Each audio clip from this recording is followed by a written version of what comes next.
Ramai orang pernah dengar pasal saham, pelaburan dan trading, tapi bila nak mula, memang ramai tak tahu nak mula dari mana. Jadi hari ini saya kongsikan asas paling mudah, sekadar untuk tujuan pendidikan, bukan nasihat pelaburan. Pertama sekali, apa itu saham? Sebenarnya ialah pemilikan kita terhadap sebahagian kecil syarikat yang tersenarai di pasaran saham.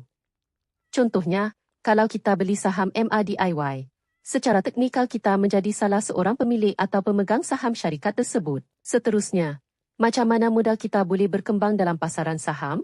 Ada dua cara utama. Cara pertama ialah keuntungan modal atau capital gain. Contohnya, jika kita beli saham pada harga 1.90 ARIM dan harga naik ke 2.20 ARIM, kita untung 0.30 ARIM sesaham. Kalau ada 10,000 unit, lebih kurang 3,000 ARIM. Cara kedua ialah dividen.